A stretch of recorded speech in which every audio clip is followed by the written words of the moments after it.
Hello everyone, welcome to our channel. तो आज के वीडियो में मैं एक्सप्लेन करने वाली हूँ the Lord of the Rings of Power season 1 episode 2 adrift. Episode की शुरुआत में हम देखते हैं कि गैलीट्रियल जो कि समंदर में कूद जाती है और तैरते तैरते एक राफ्ट के करीब पहुँचती है जिस पर कुछ इंसान होते हैं और वो मदद के लिए आगे बढ़ी होती है। इंसानों में से एक औरत उसे मदद का हाथ देती है, लेकिन उसके साथी इसके खिलाफ होते हैं मदद करने से।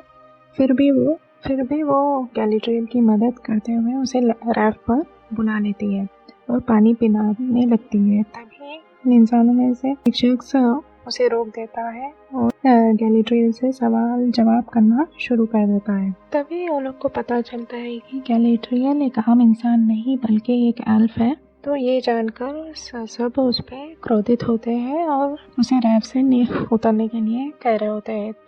तभी दूर से उन्हें एक नाव जैसा कुछ नजर आता है, पर वो नाव नहीं होता बल्कि वो समुद्री राक्षस होता है जो इनकी ओर आगे बढ़ रहा होता है। ये देखकर सब घबरा जाते हैं और फिर से गैलीट्रियल पानी में गिर जाती है और तैरते हुए आगे बढ़ी होती है। फिर हम देखते हैं कि हेलब्रांड थोड़ी देर में वापस गैलीट्रियल की तरफ आता होता है उसकी मदद करने के लिए। वो दोनों फिर से एक राफ्ट पर अपना सफर जारी कर रहे होते हैं। दूसरी ओर हमें दिखाया जाता है कि नोरी जो मेटियोर जहाँ गिरा होता है वहाँ पर मौजूद होती है और वो देखकर बहुत हैरान होती है कि वो आम टूटता हुआ तारा नहीं बल्कि एक इंसान होता है। तभी पॉपी नोरी के पीछे ढूंढते नोरी के पीछे आती है और उसे वापस चलने के लिए बोल रही होती है और गलती से नोरी वो गड्ढे में गिर जाती है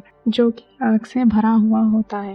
नोरी कहती है कि अपनी दोस्त पॉपी से कि मुझे कुछ नहीं हुआ, ये गर्म नहीं है। ये कहते हुए नोरी उस शख्स के करीब जा रही होती है और वो उसे छूती है। जैसे ही नोरी उस शख्स को छूती है वो बेहोश शख्स होश में आ जाता है कि अतराफ के हर एक चीज और हवा तेज से आने लगती है। नोरी ये देखकर बहुत परेशान हो जाती है और उसे रुकने के लिए कहती होती है। तब वो शख्स शांत हो जाता है, फिर से बेहोश होकर गिर जाता है। तब नोरी कहती है अपनी दोस्त पॉपी से हमें इसकी मदद करनी चाहिए। नोरी और पॉपी उस शख्स की मदद करते हैं और उसे घाट में एक महफूज जगह ले जा रहे हुए होते हैं। दूसरी ओर ब्रॉनविन और एरोंडेयर जो कि हॉर्डन पहुंचते हैं, वहाँ वो देखते हैं कि उनका शहर पूरा जलकर राख हो जाता है। उन्हें आसपास मरे इंसान भी नजर नहीं आ रहे होते हैं, ना कि कोई जख्मी इंसान। वो एक घर में जाते हैं और देखते हैं बड़ा सा खड्डा होता है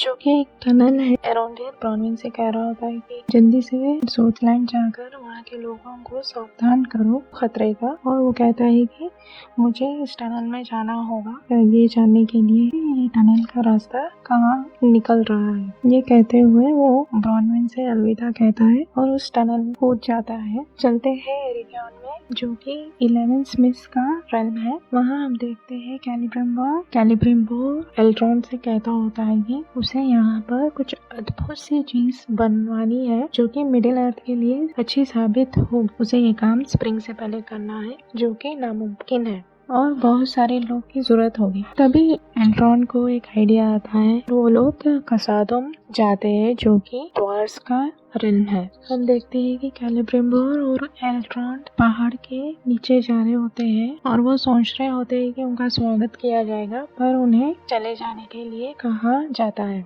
तभी एल्ट्रॉन उन्हें सेकंड तरह का चैलेंज करता है। इस पर द्वार्स दरवाजा खोलते हैं उसे अंदर आने के लिए और उसे अंदर ले आते हैं और वहां जाकर उसका सामना उसी के ही दोस्त डूरेन से हो रहा होता है और इनके बीच एक शर्त लगती है कि अगर एल्ट्रॉन ये मुकाबला हार जाता है तो फिर वो कभी इस रियासत में वापस नहीं आएगा। दोनों के बीच मुकाबला होता है और एल्ट्रॉन ये मुकाबला हार जाता है और उसका दोस्त डूरेन एल्ट्रॉन को वापस छोड़ने के लिए जा रहा रहा होता है तभी उन दोनों में बातचीत होती है कि वो उसे अपने नाराज होने का कारण बताता है। 30 साल बीत गए, तुम कभी मिलने की कोशिश नहीं की और ना ही मेरी शादी पर आए। ये सुनकर एल्ट्रॉन कहता है कि मुझे अपनी वाइफ से मिलवाओ ताकि मैं उनसे माफी मांग सकूं। ड्यूरेन उसे अपने घर ले जाता है और उसकी वाइफ लिसा एल्ट्रॉन को खाने पर रोक लेती है। थोड़ी नोकझोंक के बाद एल्ट्रॉन अपना प्रस्ताव ड्यूरेन को सुनाता है तो ड्यूरेन अपने फादर किंग ड्यूरेन III को जाकर इस बारे में बोलता है, पर उसके फादर को एल्स पर भरोसा नहीं होता है। ड्यूरेन उसके फादर से कहता है कि एल्ट्रॉन बाकी उससे ऐसा नहीं है, इस पे भरोसा किया जा सकता है। उनके पास कोई चीज है जो कि संदूक में है, वो हमें दिखाया नहीं है। अब आते हैं नूरी के पास, जो कि उस शख्स से बात करने की कोशिश कर रही होती है। वो जानने की कोशिश करती है कि वो कौन है और कहाँ से आया है। वो शख्स कुछ नक्शा बनाते हुए बता रहा होता है नूरी को, पर नूरी को कुछ समझ नहीं आता है। तभी हम दूसरी तरफ देखते हैं कि नूरी के फादर को चोट लग जाती है कुछ काम करते करते, और नूरी ये जानकर बहुत दुखी होती है क्योंकि उसने वादा किया था अपने फादर से और उनकी हेल्प करेगी। फिर भी हम देखते हैं कि नूरी उसी शख्स के पास वापस जाती है रात में।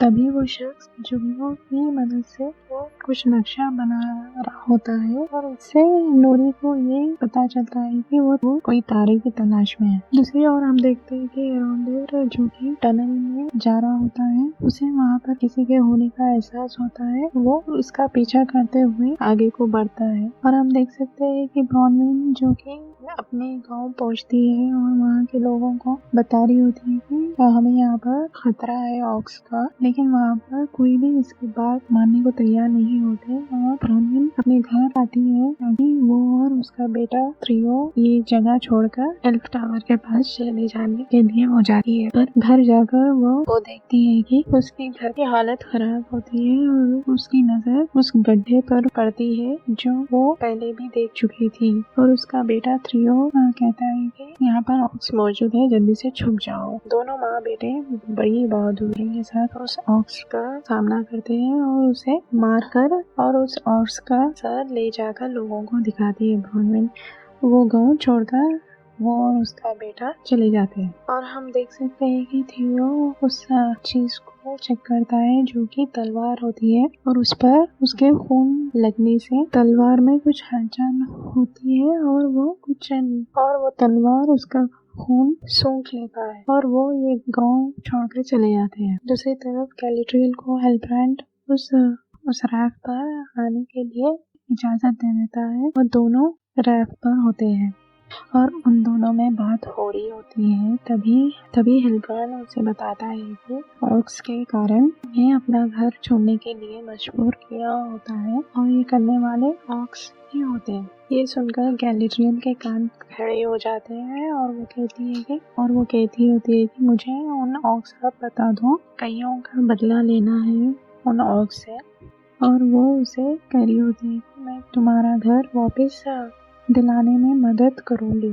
तभी तूफान आता है और गैलेट्रियल बिजली के झटके से बेहोश हो जाती है और पानी में गिर जाती है। हेल्ब्रांड गैलेट्रियल की मदद के लिए पानी में कूदता है और हेल्ब्रांड गैलेट्रियल की तलवार से उस रस्सी को काटता है और गैलेट्रियल को बचा लेता है और दोनों फिर से रैफ्ट पर चढ़ जाते हैं और बेहोश हो जाते हैं। जब इन्हें होश आता है तो गैलेट्रियल देखती है कि उसके सामने बड़ी शिप सामने ठहरी हुई होती है जिस पर एक शख्स भी होता है। इसी के साथ ये एपिसोड एंड होता है।